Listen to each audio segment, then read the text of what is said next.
See, I knew Zeke controlled the lobbies. I'm telling you.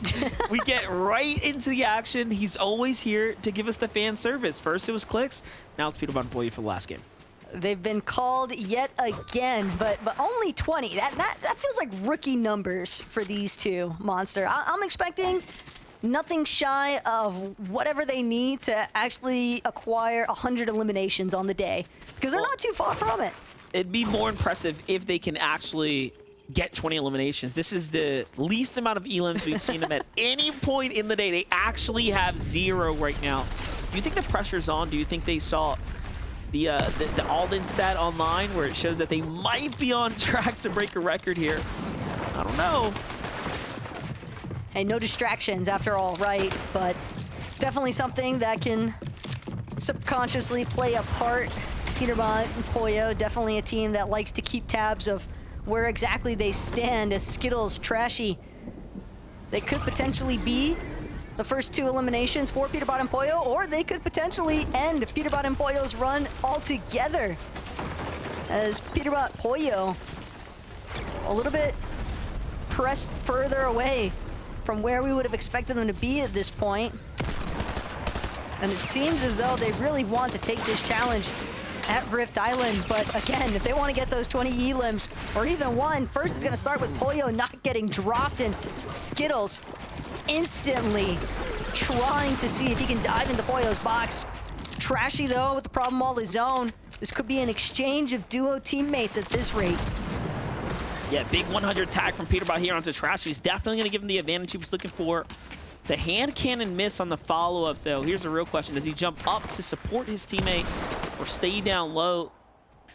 He's going to opt to pull the ladder here. There it is. Now swings back around. Back up to Poyo. Needs a bit more material, so plenty of opportunity here to bounce back now. But Trashy keeping up the pressure here alongside Skittles. We already talked about it. This is a team that is very much exceptional. However, when in the crosshair of Peterbot, can you survive? It would be pretty insane, though, for Skittles and Trashy to just completely cut off Peterbot and Poyo in this final lobby, but just like that, Skittles forced to retreat. Really nice connection there from the hand cannon out of Peterbot onto his noggin, and Trashy doesn't want to abandon his teammate by any means. They're still looking to play side by side here. Peterbot, though, going to keep the pressure moving forward. And at this rate, Peterbot, 0 builds left. Has to really consider how badly he wants this aggressive instance. Poyo's going to drop him. Handful of wood. But MDF, this exchange has gone on for so long. And there's no way that either of these teams could come out better for it. Yeah, Peterbot's just messing around at this point. They know it's the last game. They know they're up at the top, and look, they're going to double back to the Rift Island here for the material. Of course, is going to set them up to continue to fight if they wanted to. Meanwhile, more action happening around. This is a jam-packed last lobby, y'all. We have Clicks and Epic Whale in this game as well, and man, the sniper in Clicks' hand is just devastating. You can see the body tag. You know, Clicks trolled all of us. He said online that he was retiring the sniper due to the new bullet drop, but you can see he just can't resist it. He's too good. He's trying to give the lobby a false sense of security. That's what it sounds like, because she's convincing others. You know, he's trying to manipulate the no NA one would presence. ever believe him, though. Just every single one of his streams, if it's not in his loadout, the Reaper Sniper, it just means that he hasn't found one yet. He absolutely loves the sniper rifle, and he does such an excellent job utilizing it to its fullest potential. 3 eliminations this game so far for Clicks and Epic Whale, so they're set up pretty well. There's Kanata and Cooper. What a lobby. We got ourselves a little stacker here, and honestly, 63 players alive right now is also impressive considering how fast-paced all the games have been today. And even with 2 eliminations, for a moment, Cooper and Kanata were underneath that damage threshold, but sometimes eliminations can be a blessing in disguise. Part gets taken out, and next thing you know, Cooper and Kanata, they're practically 500 above the damage threshold now. And they've got a nice overview of the lobby towards the north side of Grand Glacier. But these mountains can just provide such a great overview in terms of scouting out which direction other teams might be approaching from, as well as just ensuring that it'll be difficult for other teams to try and scale these mountain faces with a team like Cooper and Kanata kind of holding it down. A lot of teams on this outskirts edge right here. Baka and Pars being one of the few. Having gotten to touch base with them yet today, considering all the lobbies that have been rolling through, but 256 points, they're definitely on track for a top 10. They can break into that 300-point threshold, so this is it. This is a big chance for them to secure tons of series points here, virtually qualifying their way through to one of the seats in the brackets.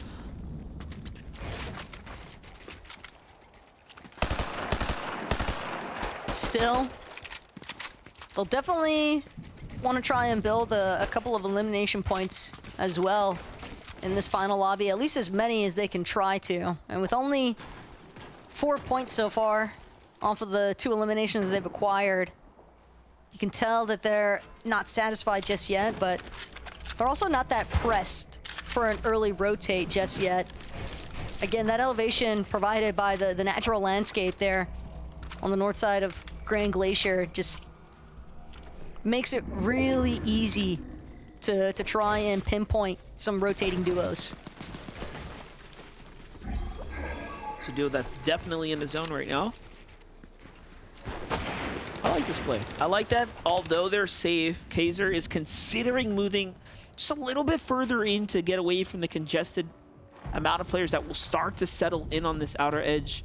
Meanwhile, Mars is more than solo right now. A couple bandages in his inventory. He's decided he might have to play zone out.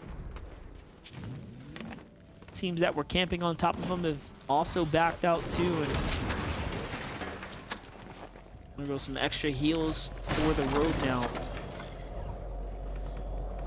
Just a scavenger at this point, living off of the kitchen supplies. Oh my gosh, they're still fighting. Peterbot and Boyd with 0 eliminations. They actually had a chance to break the record. It seems like the pressure should have been surmountable for this team. It's now coming up short. Oh, but Peterbot with a monstrous tag here. What did this player have? Not much to work with, but some bandages. But the zone's doing way too much damage, so he's gonna have to give it up. Who has the medallion though? Oh, was it left behind? Potentially. Oh no, the edit comes in. It's all gonna come down to one tag. Can he hit it? It's not his ramp. He tries to double it out, but he's coned in as well. Peterbot is so quick though. I don't know how he got out of there, but Batman Booga somehow got the cards reversed onto him. And this is one thing professional players can do very well, is fight with no HP. I don't know how they managed to make it happen, but definitely can. The way that Peterbot was able to hold down those stairs and walls, though, I mean, a lot of people are going to be shouting that's the difference that Zero Ping can make, but Batman Booga still forced Peterbot to expend Oh my gosh. And we'll pay the price. Hand cannon shotgun. No bullets in the hand cannon, by the way. That was his last bullet right there. Peterbot recognized the player in that box as well. You know, I was thinking for a second, I might have called it too soon, that he was going to exit this lobby with 0 eliminations, but no. He turned it into a quick 2-piece. You have to appreciate it. And I think they needed 3. Did they need 3 to break the record? Oh. It would be tragic if so. But, hey, still an impressive performance throughout the course of today for week number 1. And yeah, with 3 just shy. Hey, just go again next week? Go again next week. Hey, you got to give yourself something to look forward to at this point.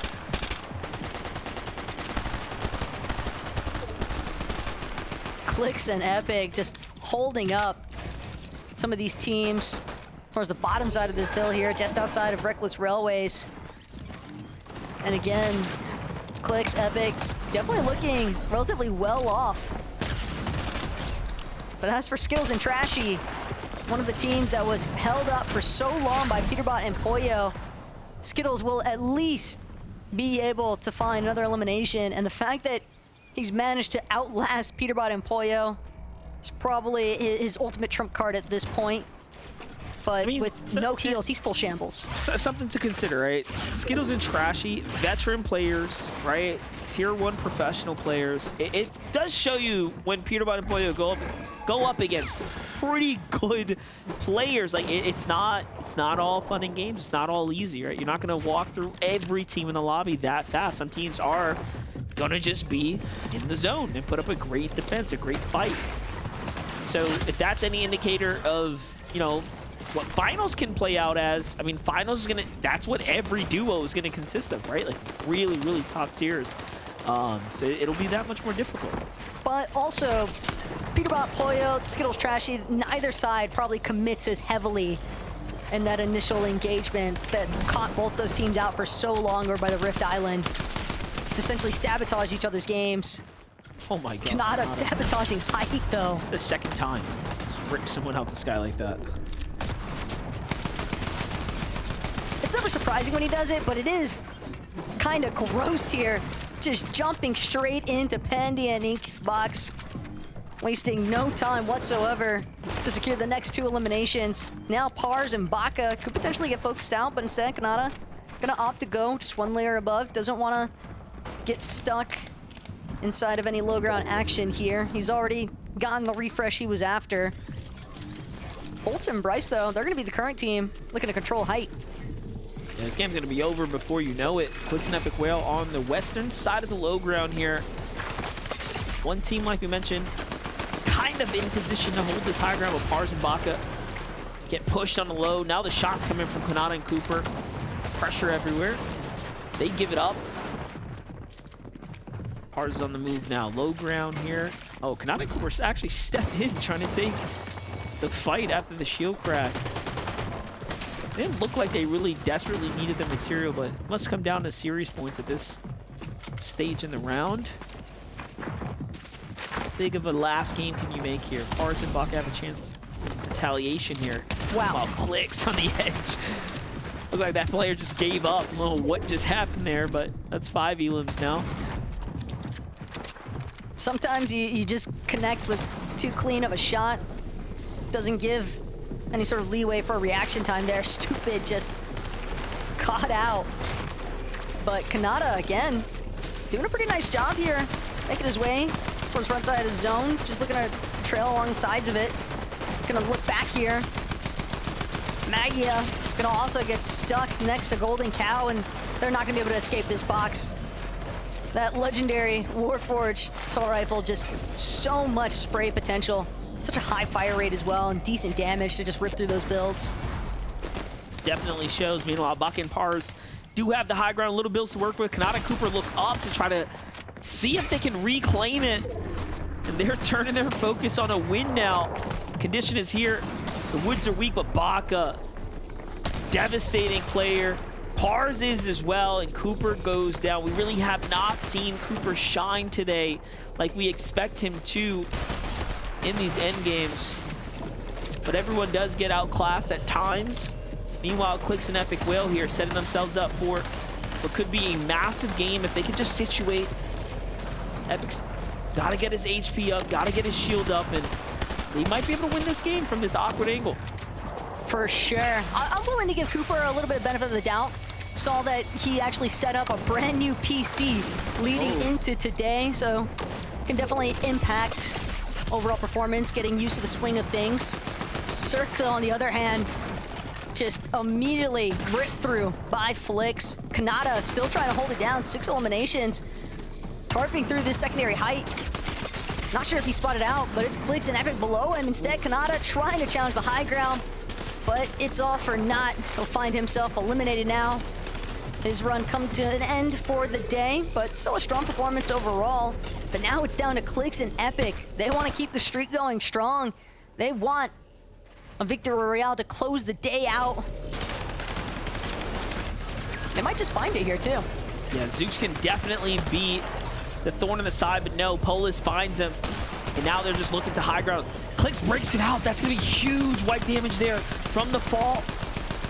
Well played, and Epic Whales got the pressure going up now as well, and they're actually working together. You love to see it. That is how you play the low ground, especially when they got the timer on their side. 20 seconds is so much. Feels like an eternity in this end game. Epic looking for an angle. Clix is so hurt. He's got all the splashes. Use it, don't lose it type scenario here, but instead he's focusing on the offense, and they should be able to win this game now. Unless he has heals. We'll find out if he did. And Clix had the splashes. We know that. Epic tries to get to his teammate, and he could not in time. What an end game. What a last round. Another huge placement, though, for Clix and Epic Whale as Polis and company take the win there. Epic just a little bit sabotaged. Looked like he unfortunately clipped the side of that pre-existing build. The mantle interrupting, where he might have been able to cover the ground just in time to at least peek at where Polis was at. It seems like Epic definitely knew where Polis was located, but overall, second place finish. And again, huge shout outs to Flixfps and Polis for finding themselves a victory royale. Hey, it's not always about how you start the day, MDF. That's one of my favorite sayings. It's about how you are able to close the day. And for these two, it's definitely an impressive feat finding the victory royale here. Yeah, and of all the games we watched, that one had like a lot of players. We kind of highlighted it early on that there were over 63 or so players as we were like around zone 6 or so. So definitely a more stacked lobby and big names in there too. So what a fantastic win there, Taco. Yeah, and absolutely loved a lot of the action that we saw here today. MDF had an awesome time alongside you, casting week number 1 here in major number 2, and just excited to see what happens pressing forward. But again, that's going to be it from myself and you for today, MDF. We've got Zeke and the analyst to break down everything that took place here today.